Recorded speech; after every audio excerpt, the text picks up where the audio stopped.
ہے کہ آپ Karachi chamber of commerce of industries کے صدر بھی رہے ہیں، یعنی کراچی جو ایک بزنس کا ہب ہے اس میں تاجران کی قیادت کرتے رہے ہیں آپ. تو آج ہم نے ان سے کچھ وقت لیا ہے ان کے قیمتی وقت میں سے، تو ان سے کچھ سوالات کریں گے جو ہمارے نوجوانوں کے لیے، جس کے اندر جو ہیں وہ بہت ساری نصیحتیں ہیں، بہت ساری رہنمائی ہے، زندگی کے گزارنے کے بہترین اصول ہیں، اور کامیاب زندگی، کامیاب کاروباری زندگی کیسے گزاری جا سکتی ہے، اور آپ جو ہے وہ کم وقت میں زیادہ جو ہے وہ کام پروڈکٹیو کیسے بن سکتے ہیں. تو آج ہم ان کے سامنے کچھ سوالات رکھیں گے. سب سے پہلے تو میں چاہوں گا کہ شمی احمد فرقو صاحب آپ اپنا تفصیلی تعارف کروا دیجیے. فیصل بھائی، 1947 23 مارچ تو میں نے ایک متمول گھرانہ، یعنی جو ایک مالدار گھرانہ تھا. میرے والد کا نام محمد عارف گلاس ویر والے مرحوم، تو اس گھرانے میں نے آنکھ کھولی. دولت کی الحمدللہ ریل پیل تھی. تایا میرے نواب کہلاتے تھے. 4 گھوڑوں کی 6 گھوڑوں کی بگی میں وہ نکلا کرتے تھے. یہ والد میرے بڑی سادہ طبیعت کے آدمی تھے. اور 47 میں جب پاکستان بن گیا تو اس کے بعد تقریباً اواخر میں کوئی نومبر دسمبر میں وہ یہاں، تو میں گود میں ہی آیا تقریباً 9 مہینے کا. اور اس کے بعد پھر یہاں آن کے انہوں نے کاروبار شروع کیا. تو گلاس ویئر کا کاروبار تھا جو دہلی میں سب سے بڑا کاروبار تھا گلاس ویئر کا. پھر یہاں بھی آن کے انہوں نے گلاس ویئر کا ہی کام شروع کیا. لیکن اس کے بعد 1953 میں ان کی طبیعت خراب ہو گئی، شوگر بہت زیادہ بڑھ گئی، اور اس کے بعد پھر ان کا 1954 جنوری میں انتقال ہو گیا. اس وقت میں صرف 6 سال. تو میں نے بڑی یعنی تبدیلی دیکھی کہ جس وقت تک والد صاحب زندہ تھے اس زمانے میں نوکر چاکر، گاڑیاں، یہ وہ سب چیزیں تھیں.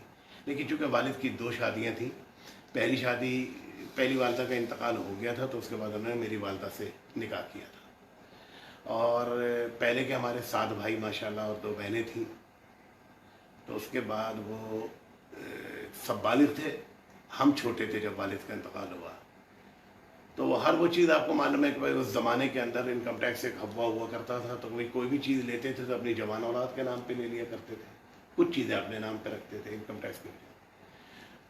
تو وہ جو چیزیں ان کے نام پہ تھیں انہوں نے کہا یہ تو سب ہماری ہیں، اور جو کچھ والد کے نام پہ ہے بس وہی ترکہ بٹے گا. بہرحال وہ اچانک دن بدل گئے. اور ظاہری بات ہے کہ اس زمانے میں ایک اور مسئلہ بھی تھا کہ حکومت وقت جو تھی وہ نابالغ بچہ جو ہوتا تھا تو اس کا سارا ورثہ جو تھا وہ چیف کورٹ میں جمع کرانا پڑتا تھا، ایک طرح سے آج کی سپریم کورٹ. کیونکہ اس زمانے میں کراچی جو تھا وہی کیپٹل بھی تھا، تو یہاں چیف کورٹ ہوا کرتا تھا. اسے سپریم کورٹ نہیں کہتے تھے، چیف کورٹ. تو چیف کورٹ میں جمع ہوتا تھا. تو میرا بھی یعنی کیا کہتے ہیں جو ورثہ ملا وہ چیف کورٹ میں جمع ہو گیا کہ جب 18 سال کے ہوں گے تو تب اس کے بعد ملے گا. تو اچانک اب پھر ہم 5 بھائی بہن تھے، والدہ کے اس پہ آ پڑے. تو اس میں نے اتنا بڑا فرق دیکھا کہ جو دوست ان کے مجھے گود سے اترنے نہیں دیتے تھے، یعنی برادری کے بڑے بڑے جو اکابرین تھے، وہ سب ایک بیٹھک بنائی ہوئی تھی اس میں جس والد نے میرے، تو وہاں آن کے سب بیٹھتے تھے. اور پھر وہ مختلف قسم کے شغل تھے ان کے، کوئی تاش کھیل رہا ہے، کوئی کیرم کھیل رہا ہے، کوئی لوڈو کھیل رہا ہے، اس طرح سے یعنی کیا کہتے ہیں شطرنج کھیل رہا ہے. اس طرح کے کلب بنا ہوا تھا ایک وہ. تو میں اگر نوکر کی گود میں نیچے جاتا تھا تو آپ یقین جانے مجھے کوئی اپنی گود سے اتارتا نہیں تھا. اور اس کے بعد میں نے تبدیلی یہ دیکھی کہ بھائی میں جب تھوڑا بڑا ہوا، اپنا اسکول جانے لگا، تو مجھے اگر وہ راستے میں نظر آئے اور میں ان کو سلام کرنے کے لیے دوڑا تو وہ ایسے ہو گئے جیسے پہچانا ہی نہیں. اس تبدیلی نے بڑا چوٹ دل کے اوپر، اور مجھے بہت ہی حساسیت ہو گئی کہ بھئی یہ کیا ہے. جتنا سوچوں اس کو سمجھ میں نہ آئے کہ بھئی یہ بات ہو. لیکن جیسے جیسے شعور آتا گیا تو پتہ چلا کہ بھئی ٹھیک ہے، سارا کھیل پیسے کا ہے اور سب ساتھی پیسے کے ہی ہوتے ہیں. بہرحال تو اللہ نے یعنی کرم کیا. 5ویں جماعت میں جب تھا 1960 میں، 5ویں جماعت میں تھا 1960 میں، تو میں آپ سے عرض کروں کہ میں اسکول کی چھٹیاں ہوئیں اور میں ایسے ہی اپنے ماموں کی دکان پر گیا. تو انہوں نے کہا کہ بھئی یعنی کیا کہتے ہیں اب پڑھنے کی ضرورت کیا ہے. جو کام تم کرنا جو کام تمہیں آگے جا کے کرنا ہے. جیسے اس زمانے میں ہوتا تھا طریقہ کہ بھائی اٹھایا بس دکان پہ بلا لیا. تو انہوں نے جناب مجھے یعنی کیا کہتے ہیں اپنا کہا کہ بھائی, تو مجھے اس کا بڑا دکھ ہوا کہ میں چاہتا تھا کہ بھائی جیسے ان کے بچے آگے پڑھ رہے ہیں ایسے میں بھی پڑھوں, لیکن مجھے انہوں نے اٹھا کے اور کہا کہ بھائی یعنی کیا کہتے ہیں بس آپ دکان پر آئیں. اتفاق سے میری بہن جو بڑی ہمشیرہ تھی ان کے میاں کا انتقال ہو گیا میرے بہنوئی کا, اور ان کا بھی بیٹا اس وقت 6 سال کا تھا جو بڑا بیٹا تھا. تو وہ اپنے 4 بچوں کے ساتھ یعنی کیا کہتے ہیں ہمارے ہیں یہاں گئی. تو پھر حالات نے بھی کچھ اس طرح کا موڑ موڑا کہ بھائی ٹھیک ہے وہ مجھے چھوڑنا پڑا. لیکن پھر میں نے اس کے بعد یہ کیا کہ میں وہاں دن میں کام کرتا تھا, شام میں پھر کچھ سپلائی کرتا تھا اپنے طور کے اوپر, اور پھر رات میں پڑھائی کرتا تھا. تو اللہ نے کرم کیا الحمدللہ کہ میں نے میٹرک پاس کیا, اور اس دوران میں نوکری کرتا رہا. جو نوکری یعنی کیا کہتے ہیں اپنا ماموں کے ہی تھی, وہ 80 روپے سے شروع ہوئی, تو 66-67 میں وہ 120 تک پہنچی. تو میں نے اپنی والدہ سے پھر کہا کہ بھائی اچھے اتفاق سے پھر میں جب بڑا ہو گیا 18 سال تو میرے پیسے وہاں سے نکل آئے کورٹ سے. تو جب کورٹ سے پیسے نکلے تو میں نے پھر کہا کہ میں اپنا کام کروں گا, کیونکہ میری لگن تھی کہ میں اپنا کام کروں. والدہ نے کہا کہ نہیں تمہیں یعنی کیا کہتے کوئی تجربہ نہیں ہے, تم بچے ہو بالکل ہی, اور یہ پیسے تم کھو دو گے خواہ مخواہ کیا فائدہ, تو اپنا جس طرح کام کر رہا ہو نوکری کر رہا ہو نوکری کرتے رہو. میں نے ان سے کہا کہ نہیں مجھے آپ آشیرواد دیں, مجھے دعائیں دیں, انشاءاللہ تعالیٰ اللہ نے چاہا تو میں کچھ بن کے دکھاؤں گا. تو والدہ نے بڑی مشکل سے بڑی یعنی کیا کہتے ہیں وہ رونے دھونے پہ انہوں نے مجھے اجازت دی. لیکن اس کے بعد انہوں نے مجھے 2 نصیحتیں کی. انہوں نے مجھ سے کہا کہ دیکھو تم کام کرنے جا رہے ہو تو یہ ایک تو یہ کہ کسی کے نقصان میں اپنا نفع تلاش مت کرنا, اور ہو سکے تو اپنے نفع میں دوسروں کو شامل کرنا. پہلی بات تو میری سمجھ میں آئی. دوسری بات میری سمجھ میں نہیں آئی کہ بھئی یہ نفع میں اپنا شامل کرنا کیا مطلب. لیکن پھر یہ سمجھ میں آئی تب جب میرا کاروبار بڑھا اور میں نے پہلی مرتبہ طارق روڈ کے اوپر ایک دکان کرائے پہ لی, اور اس کے اندر میں نے فرپور اسنیک بار کے نام سے ایک جگہ کھولی. کس سن کی بات ہے یہ 1969 کی بات ہے, 69 کی. اس کے بعد میں نے 69 میں جب ہوٹل کھولا تو اس وقت میں آپ کو بتا دوں کہ طارق روڈ نہ تھا. ایک گاڑی اگر گزرتی تھی تو دوسری گاڑی آپ دوربین سے ہی دیکھیں تو نظر آئے گی, ورنہ ادروائز گاڑی نظر نہیں آتی تھی. یعنی وہ قبرستان کے کونے پہ اگر کوئی گاڑی ہوتی تھی, اور یہ اس طرح اتنا چوڑا روڈ نہیں تھا. آج تو آپ طارق روڈ کے اوپر اگر سڑک کراس کرنا چاہیں تو میرا خیال ہے 2-4-3 منٹ تو آپ کو سڑک کراس کرنے میں لگیں گے کہ گاڑیاں گزر جائیں تو آپ نکلیں. اس زمانے میں ایسا نہیں تھا. اس زمانے میں سڑک ہی نہیں تھی, بیچ میں خالی ایک چھوٹی سی پگڈنڈی سی جس پہ ٹریفک چلتا تھا, اور ٹریفک تو نام کا تھا بالکل ہی. تو ہم نے پھر آدھا آگے باغ لگا رکھا تھا سڑک کے اوپر, پورا باغ لگا ہوا تھا, اس کے اندر کرسیاں ڈالتے تھے. اور اس زمانے میں کیونکہ ٹی وی کا ایک بڑا کریز تھا, لوگوں کے گھروں میں ٹی وی نہیں تھے, تو ہم نے ایک ٹی وی رکھا اس کے اندر وہاں پر اپنے ہوٹل کو چلانے کے لیے. تو اس زمانے میں علی فنون پروگرام ایک آتا تھا, اور ایک لپٹن کی طرف سے یعنی پاکستانی فلم آتی تھی. وہ ہمارے پاس بکنگ ہوتی تھی 7 قسم کی کہ بھائی میری سیٹ رکھنا بھائی, تو میں یہیں آن کے بیٹھوں گا. تو سیٹیں شارٹ ہوتی تھیں, بہرحال وہ اپنا. تو اللہ نے کرم کیا کہ پھر ہوٹل چلا ماشاءاللہ. پھر اس طرح چلا کہ ایک دکان, دوسری دکان, تیسری دکان, چوتھی دکان, 5ویں, میں 9 دکانوں تک پہنچ گیا کو لے کے, اور اس کو بڑھاتا چلا گیا الحمدللہ. تو ظاہر بات ہے کہ جب کاروبار بڑھتا چلا گیا تو اس میں ملازمین جو اسٹاف رکھنا پڑا. تو مجھے اس وقت ہوش آئی کہ یہ ماں نے جو میری کہا تھا کہ اپنے نفع میں لوگوں کو شامل کرنا, تو وہ یہ چیز تھی کہ اب جیسے جیسے کام بڑھتا رہا ویسے ویسے افراد بڑھتے گئے. لیکن پھر اس کے بعد 1971 کا واقعہ ہو گیا. ہوٹل بہت چلتا تھا, یعنی ایک زمانہ ایسا بھی تھا کہ رات کو 2 بجے 3 بجے بند ہو اور صبح کو 7 بجے کھولو پھر واپس. کیوں بھٹو صاحب کا دور تھا, یہ 71 کے بعد کی بات ہے. تو لیکن 71 میں ایک بڑا انقلاب یہ آیا کہ بھٹو صاحب نے آجر کو اجیر سے لڑوا دیا. اور اس میں ہوا یہ کہ بھئی جو ہمارے ہاں ملازم تھے, جو بڑے آنیسٹ تھے, بڑے سب کچھ تھے, لیکن ان کو ایک باہر کے وکیل نے آن کے ورغلایا جو ہمارا کسٹمر تھا. اس نے ان کو ورغلایا اور کہا کہ بھائی دیکھو سیٹ تو ایک دکان سے 9 دکان پہ پہنچ گئے، تم وہیں کے وہی ہو. حالانکہ اس وقت یہ تھا کہ بیٹا اور سارے نوکر جو کماتے تھے وہ کمائی اپنی گاؤں بھیجتے تھے اور وہاں زمینیں خریدتے تھے. تو ایسا نہیں ہے کہ ان کی حالت وہی کی وہی تھی، لیکن اس نے ورغلایا میں تو اولیاء اللہ بھی آ جاتے ہیں. تو بہر صورت اس وقت وہ ایک دم سے یونین بن گئی، اور یونین بنی تو اس سے بڑی مجھے تکلیف پہنچی کہ بھائی میں نے جو بھی کچھ سرمایہ کمایا وہ میں لگاتا چلا گیا، اپنے پاس پسنداز کچھ نہیں کیا. تو مجھے اس وقت خیال آیا کہ بھائی یہ تو بڑا مسئلہ ہو گیا میرے ساتھ کہ یہ سارا محتاج کام ہے، سارے کام میں تو نہیں کر سکتا کہ میں پکاؤں گا بھی، میں گاڑیوں پہ سروس بھی کر دوں گا، میں کوئی اندر ہال میں بھی سروس کر دوں گا، میں پیسے بھی کاٹ لوں گا، یہ تو ہو نہیں سکتا کہ اکیلا میں کر لوں. وہاں میں نے سوچا کہ یار یہ مجھ سے بہت بڑی غلطی ہو گئی کہ جو کچھ میں کماتا گیا وہ اسی میں لگاتا چلا گیا، جس کی وجہ سے ایک دکھاوا ہو گیا اور یہ نوبت آ گئی. خیر بہرحال جو توں کر کے اس کو نمٹایا، جو ان کی ڈیمانڈس تھیں وہ پوری کی، اور اس کے بعد پھر میں نے اس میں یہ کر لیا کہ اب اس کو آگے بڑھانا نہیں ہے، کوئی دوسرا کام دیکھیں. تو جب کچھ تھوڑا سا اور پسنداز ہوا، کیونکہ ہوٹل میں اللہ کے حکم سے آمدنی بہت ہے، بہت آمدنی ہے ماشاءاللہ، اس پہ سمجھ لیں کہ ایک طرح سے اندھا نفع ہے.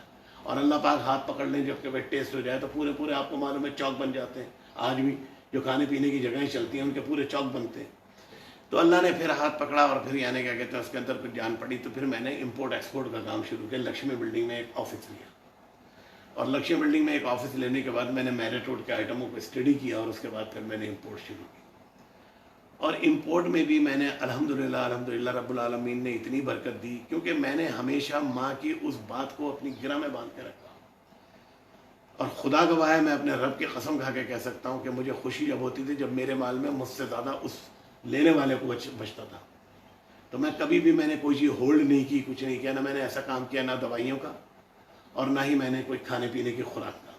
اس میں بڑا اپ اینڈ ڈاؤن آتا تھا، لیکن میں کبھی اس کا کام نہیں کیا. میں نے ذخیرہ اندوزی کا کام میں نے نہیں کیا کہ بھائی کسی بھی چیز کے اوپر میں بلیک کروں یا کچھ کروں. جو میرے پاس حاضر ہے وہ جس دام میں ہے یا جس سے جو کمٹمنٹ کیا ہے، میرے سامنے مجھ سے 3000 روپے کارٹون لے کے 7000 روپے کا بیچا. مجھے زیادہ خوشی اس لیے کہ میں کمٹمنٹ کر چکا تھا ان سے کہ جتنی مال ہوگا آپ کو دوں گا.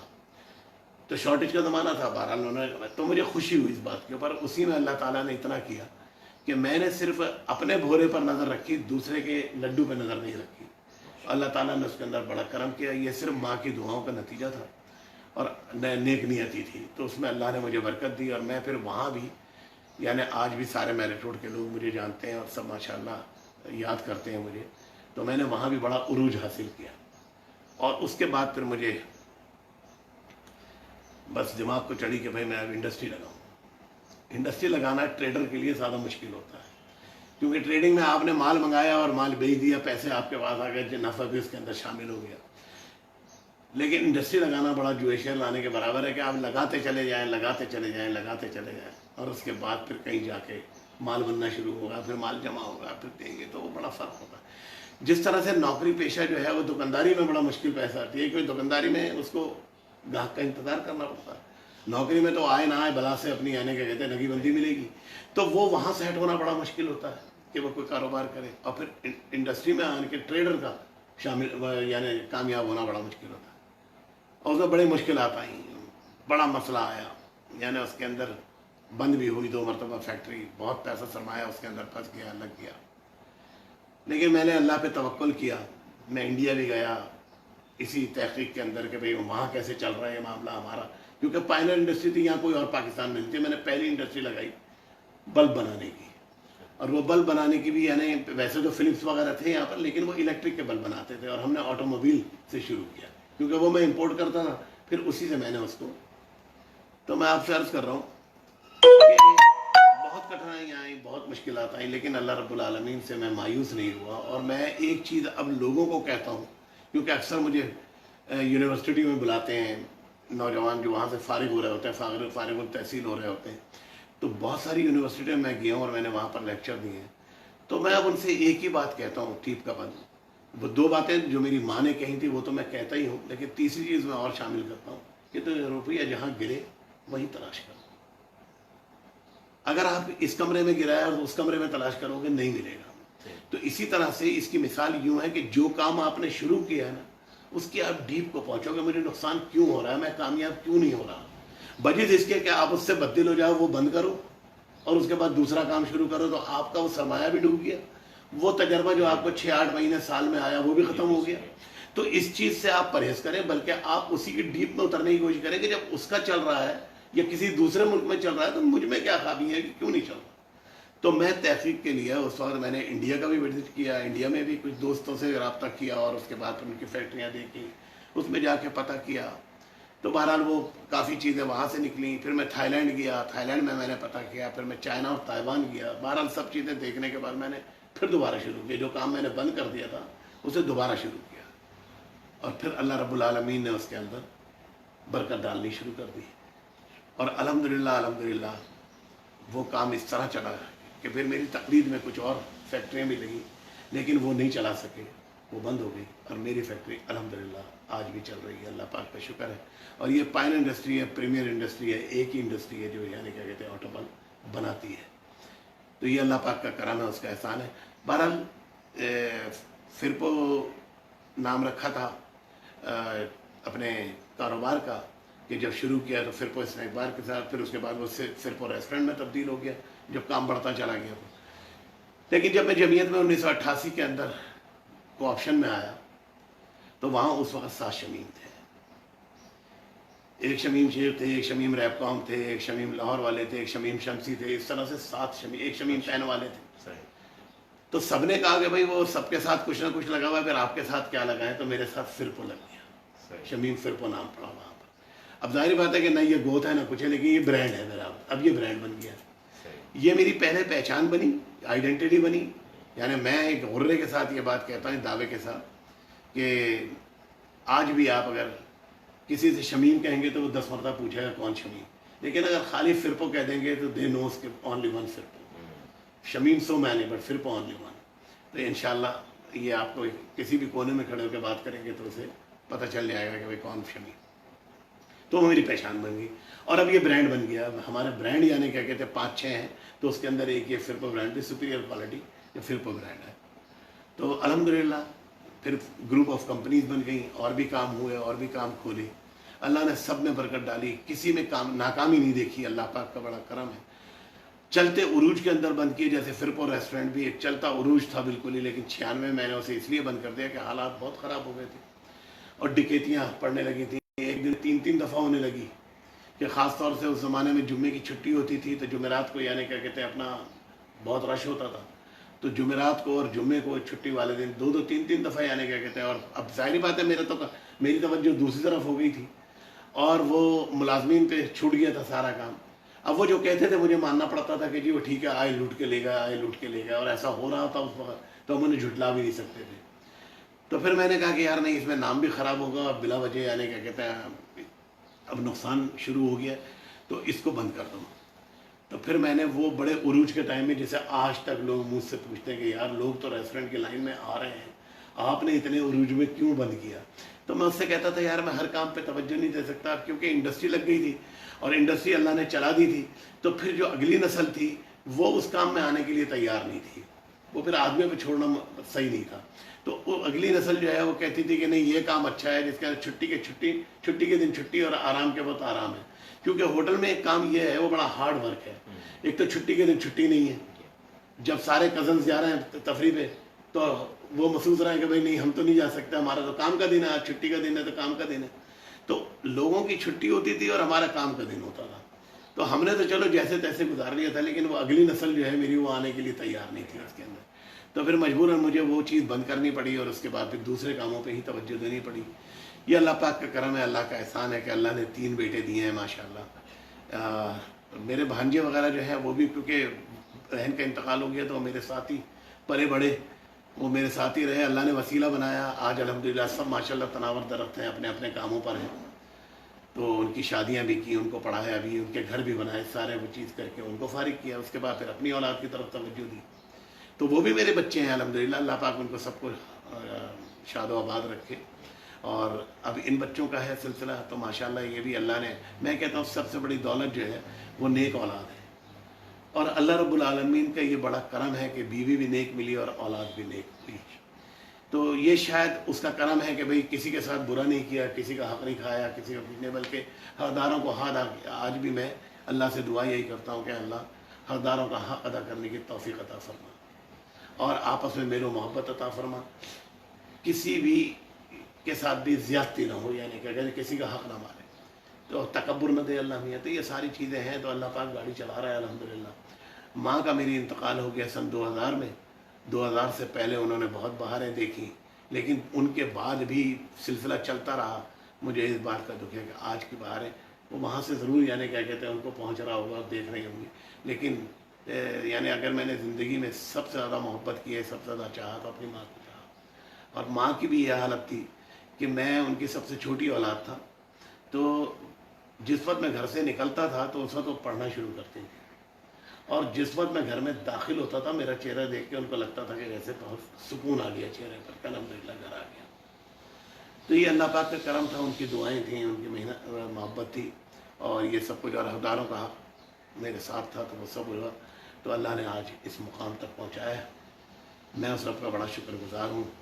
میرے دل میں کوئی ایسی حسرت نہیں ہے، یعنی آپ دیکھیے کہ آپ نے جیسے انٹرو میں فرمایا کہ کراچی چیمبر کا پریزیڈنٹ، یہ بھی کمال کی بات ہے کہ بھئی کچھ لوگ جو ہیں جمعیت میں حق بات کرنے کی وجہ سے اختلافات رکھتے تھے مجھ سے، تو ان کی پوری کوشش تھی کہ میں چیمبر کی طرف نہ آؤں، ان کی کوشش تھی پوری مجھے، اور ان کی بڑی مخالفت تھی چیمبر میں کہ جی میں چیمبر میں نہ ہوں، لیکن یہ اللہ پاک کا کرم تھا، میں اپنی لگن سے لگا رہا۔ لیڈران جو ہیں میرے، آپ کو معلوم ہے کہ میں ہمارے گروپ کے سراج قاسم تیلی ہے، تو ان کی نظر مجھ پر تھی، جب کبھی انہوں نے کوئی کام دیا اس کو اتنے خوش اسلوبی سے کیا اور اتنے اسٹینڈرڈ سے کیا کہ بھئی یعنی وہ اس کے اندر مجبور ہو گئے، اور ان کے قریب میں ہوتا چلا گیا، اور قریب ہونے کے بعد پھر یعنی میرٹ کے اوپر الحمدللہ تعلیم میں نے الحمدللہ انٹر تک حاصل کی، اور وہ پرائیویٹ کی ساری، الحمدللہ میرے سارے سرٹیفکیٹ موجود ہیں۔ تو کہنے کا مقصد یہ ہے کہ وہ انہوں نے مجھے پھر نہ صرف کراچی چیمبر کا میں ممبر بنا، کراچی چیمبر ممبر تو میں 1975 میں بن گیا تھا، جب میں نے پہلی وہاں پہ آفس کیا، اور میں نے سویل انٹرپرائز کے نام سے جو اپنا بڑا بیٹا ہے لکشمی بلڈنگ میں، تو میں نے جب آفس کیا تو وہ سویل انٹرپرائز کے نام سے میں نے فرم رجسٹرڈ کرائی، تو اس کے لیے چیمبر کا ممبر بھی ہونا ضروری تھا، تو چیمبر میں نے رجسٹریشن کرائی 1975 میں۔ لیکن اس کے بعد میں صرف اس میں اس حد تک ایکٹیو رہا کہ ہماری برادری کے جب کوئی الیکشن ہوتے تھے اور صدر بنتے تھے وہاں پر، تو میں ان کے ساتھ، جیسے جاوید سلطان جاپان والا بنے یا اور دوسرے بنے، تو میں اس کے بعد اس وقت ان سے، اس میں سلطان چاولہ نے بڑی کوشش کی وہاں پر صدر بننے کی، تو اس وقت میں ان کے ساتھ ہوتا تھا، لیکن اس کے علاوہ میں کبھی چیمبر چڑھا ہی نہیں آنے کا، کہتے کوئی اپنے کام کی وجہ سے یا اس کی وجہ سے۔ لیکن پھر اللہ نے کرم کیا کہ مجھے جب کسی نے کہا، میرے دوستوں نے مجبور کیا مجھے کہ یار اتنا سب کچھ کرتے ہو تو تم چیمبر کیوں نہیں آتے، چیمبر میں کیوں نہیں حصہ لیتے، تو میں نے کہا بھائی مخالفین ہیں، یعنی کیا کہتے ہیں، میں نہیں چاہتا کہ بھائی ان کی دل آزاری ہو یا کچھ ہو، تو میں وہاں پر، تو انہوں نے کہا نہیں آپ ڈالیں یار، یعنی کیا کہتے ہیں کیا ایسی بات ہے انشاءاللہ، تو میں نے وہ پہلی مرتبہ میں نے کمیٹی میں ڈالا، اور اللہ نے کرم کیا کہ میں نے کمیٹی کا میں ممبر بن گیا۔ اور اس کے بعد اچھا یہ بھی میں آپ کو بات بتا دوں کہ جمعیت میں پہلے 1988 میں کوآپٹ ہوا، فیروز بھیا کا انتقال ہوا تھا تو میں ان کی جگہ پر کوآپٹ ہو گیا۔ لیکن اس کے بعد پھر میں آپ کو بتا دوں کہ اس کے فوراً بعد جو الیکشن ہوا اس کے اندر میں نے ٹاپ کیا۔ اس کی وجہ صرف یہ تھی کہ مجھے دونوں گروپوں کی حمایت حاصل تھی۔ اس زمانے میں دو بڑے گروپ تھے، ایک ڈھاکہ گروپ اور ایک ان کا خلیفہ صاحب کا گروپ تھا، خلیفہ محمد احمد کا، تو دونوں مجھے اپنی طرف کھینچنا چاہتے تھے۔ وہ کہتا تھا ادھر آؤ، کیوں؟ کام کی وجہ سے، بیکاز آف کام کے، بھائی میں نے جاتے ہی جس طرح سے کام کیا وہاں پر، نجم اسکول بنایا، یہ وہ سب کچھ کیا جو کچھ بند پڑے تھے، خیر وہ لمبا قصہ ہے۔ تو دونوں گروپ مجھے چاہتے تھے اور دونوں گروپوں سے مجھے ووٹ پڑے تو میں اس میں ٹاپ کر گیا الحمدللہ، جس کی وجہ سے بڑے بڑے جو قادری جو تھے وہ سوچ میں پڑ گیا کہ بھئی یہ کیا چال بازی ہوئی ہے، یہ نیا لڑکا بالکل آن کے پہلی مرتبہ میں کوآپٹ کیسے ہو گیا، وہ اپنا ٹاپ کیسے کر گیا۔ تو یہ بڑا اللہ کا کرم تھا، اور اس کی بات آج تک بنی ہوئی ہے الحمدللہ کہ لوگ عزت کرتے ہیں۔ پھر میں سارے عہدوں پر میں نے کام کیا۔ پہلے ہی سال مجھے ڈپٹی ٹریجرر بنا دیا گیا۔ اس زمانے میں چھتری والا صاحب تھے، یعنی کیا کہتے ہیں اپنا وہ ٹریجرر تھے، انہوں نے مجھے یعنی کیا کہتے ہیں اپنا نائب بنایا، اور پھر اس کے بعد منزلیں طے ہوتی چلی گئی، میں سیکرٹری بنا، میں اس میں خازن بھی بنا۔ تو کہنے کا مقصد یہ ہے کہ یہ سب چیزیں چلتی رہیں۔ تو اسی ان جذبے کو دیکھتے ہوئے مجھ سے چیمبر کے لوگوں نے مجھ سے رجوع کیا کہ بھائی آپ ادھر کیوں نہیں آتے. بہرحال وہ اللہ نے کرم کیا کہ میں چیمبر میں 2007 میں الیکٹ ہوا, اور اس کے بعد پھر 2012 میں صرف 5 سال میں سینئر وائس پریزیڈنٹ بنا, بیکاز آف کارکردگی کہ بھائی ٹھیک ہے اپنی کارکردگی ایسی تھی الحمدللہ. اور اس کے بعد پھر میں صرف 4 سال کے بعد, یعنی کیا کہتے ہیں اس کے 3 ہی سال کے بعد میں صدر بھی بن گیا الحمدللہ. اور صدر سے اوپر کوئی عہدہ نہیں ہے. البتہ یہ ہے کہ اب اللہ نے کرم کر دیا ہے کہ اب میں بی ایم جی جو گروپ ہے, جو رولنگ گروپ ہے, اس کا میں چیئرمین کلب ہے, میں اس میں بھی صرف 15 لوگ ہیں اس کے اندر, اس میں منتخب ہوں الحمدللہ. سراج صاحب نے اپنے ساتھ رکھا ہوا ہے. تو یہ اللہ کا کرم ہے کہ جب کبھی کوئی بھی چیز کی کمٹمنٹ کے ساتھ کی, ہولڈ نہیں کیا کسی چیز کو کہ سیٹ ہولڈ کر کے بیٹھ گئے, اس کے اوپر اپنا نام خالی کیا یا پروفائل بنا لیا, کارڈ بنا لیا, نہیں, ایسا نہیں کیا. ٹوٹ کے محنت کی. آج بھی الحمدللہ ہم وقت موجود ہوں کہ بھئی کوئی بھی کام ہوتا ہے تو سب کو معلوم ہے کہ بھئی یہ آدھی رات کو حاضر ہوتا ہے. تو یہ اللہ پاک کا بڑا کرم ہے, اللہ نے کرم کیا ہے. لوگوں کی محبت ہے. میں واحد آدمی ہوں جس کو تینوں کمیونٹی کی, یعنی کیا کہتے ہیں, مکمل حمایت حاصل تھی. اور یونینیمسلی تینوں کمیونٹی نے کہا, اس کے اندر پنجاب بھی ہے, چنوٹ بھی ہے, میمن بھی ہے, اور ہمارے دہلی والے بھی, اردو گروپ بھی ہے. سب نے الحمدللہ یونینیمسلی کہا کہ بھئی ٹھیک ہے یہی ہوگا. یہ بڑی اللہ کا کرم ہے کہ دونوں مرتبہ میں, چاہے وہ سینئر وائس پریزیڈنٹ کا ہو اور چاہے میں پریزیڈنٹ کا ہو, لوگوں کو 1-1 سال 1.5 سال پہلے پتا تھا کہ یہ آئے گا اگلے ٹینیور میں. تو اس کی وجہ یہ ہے, حالانکہ ویسے نئے لوگوں کو کبھی پتہ نہیں ہوتا, کسی کو یقین نہیں ہوتا, آخری وقت میں طے کیا جاتا ہے. لیکن میں اس بات کے اوپر الحمدللہ فخر محسوس کرتا ہوں کہ میرے اسٹاف کو بھی وہاں چیمبر میں, اور میرے ساری ان کو بی ایم جی ایس کو بھی یہ پتا تھا کہ جی یہ اگلے سال کا پریزیڈنٹ یہ ہے. کام کی وجہ سے لوگ بس بالکل بیکاز آف کام, یعنی کیا کہتے ہیں اس کے اندر کوئی چمچگیری نہیں, کوئی یعنی کیا کہتے ہیں اپنا وہ نہیں, فوٹو بازی نہیں اس کے اندر بہت. تو آج اللہ کا شکر ہے الحمدللہ, رب نے اس مقام پر پہنچایا ہے کہ تمام چینلز ہیں, تمام یعنی کیا کہتے ہیں پریس والے ہیں, یہ وہ سب بھی اللہ کا شکر ہے. اس پہ چینل پہ بلاتے ہیں, بیپر لیتے ہیں, چاہے وہ لاہور سے یعنی کیا کہتے ہیں, چاہے وہ کراچی سے لیں, کام الحمدللہ چلتے ہیں. یہ اللہ پاک کا کرم ہے. ایک بات جو مین ہے وہ میں آپ کو بتا دوں کہ اس چیز کے اندر آگے بڑھنے میں بہت بڑا کردار اس بات کا ہے کہ میں نے کبھی اپنے ملازم کو ملازم نہیں سمجھا. مفتی صاحب آپ کو حیرانگی ہوگی کہ میرے پاس جو بندہ 40 روپے مہینے پر کام کرنے کے لیے برتن دھونے آیا تھا نا, اس زمانے میں 40 روپے بہت ہوتے تھے. 40 روپے مہینے پہ جو آیا تھا, آج وہ 80,000 روپے مہینہ میرا اپنا پرچیزنگ مینیجر ہے وہ فیکٹری کے اوپر. اچھا, اپنی لگن سے, اپنی محنت سے, کیونکہ آنیسٹ ہے, ایماندار ہے. اور اس کو دیکھتے ہوئے اس کے 7 بھائی ہیں, 7 بھائی میرے پاس ہیں. ابا بھی آ گئے تھے یہاں پر, ابا بھی میرے پاس کام کیا انہوں نے, لیکن وہ ان سے گرمی برداشت نہیں ہوئی تو وہ کیونکہ سوات کے رہنے والے تھے تو وہ چلے گئے. نوجوان سارے میرے پاس ٹک گئے. آج بھی 7 بھائی الحمدللہ. تو یہ اللہ کا کرم ہے کہ کوئی جو ایک مرتبہ آ جاتا ہے وہ چھوڑ کے نہیں جاتا. ایک صاحب نے میرے ساتھ بڑی زیادتی کی تھی, بہت زیادتی کی. وہ لیبر کے کہنے میں آ گئے اور وہ پریزیڈنٹ بن گئے تھے اس وقت. ان کو میں نے بحالت مجبوری, جب وہ بالکل فرعون بن گئے تو مجھے نکالنا پڑا, اور ان کے میں نے تمام ڈیمانڈز دے کے پوری کی. لیکن میں آپ کو بتا دوں کہ وہ پھر دھکے کھا کے میرے پاس آیا اور اس نے آن کے کہا کہ سیٹ آپ کو ملازم بہت مل گئے, مجھے مالک آپ جیسا نہیں ملا. یہ اللہ پاک کا کرم ہے. یہ میری اس کی معراج ہے کہ ایک آدمی نے آن کے مجھ سے یہ لفظ کہے کہ آپ کو ملازم بہت مل گئے مگر مجھے آپ جیسا مالک نہیں ملا. کیا بات ہے, یہ بات ہے بھائی. بہت متاثر کن جو ہے نا وہ اسٹوری ہے. کیا خیال ہے عبداللہ, آپ کو کیسی لگی ہے؟ اچھا یہ فرمائیں, یہ فرقوں کا کیا مطلب ہے اور یہ نام کیسے پڑا؟ ہاں, اصل میں بات یہ ہے کہ یہ فرقوں میرے بہنوئی نے نام رکھا تھا. میرے بہنوئی تھے, انتقال ہو گیا, محمد عثمان اجمیر والے, چاولہ بھی کہلاتے تھے, لیکن تھے یعنی کیا کہتے ہیں اجمیر والے.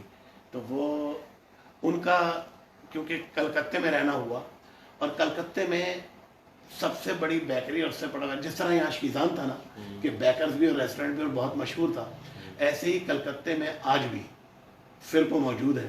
وہ فرقو بیکرز, یہ کسی انگریز کا تھا. ابھی انٹرنیٹ کے اوپر دیکھ کے اس انگریز فیملی نے مجھ سے رجوع کیا, کیونکہ میں نے اس کو ٹوٹل ہمارے یہاں جو 43 کیٹیگریز ہیں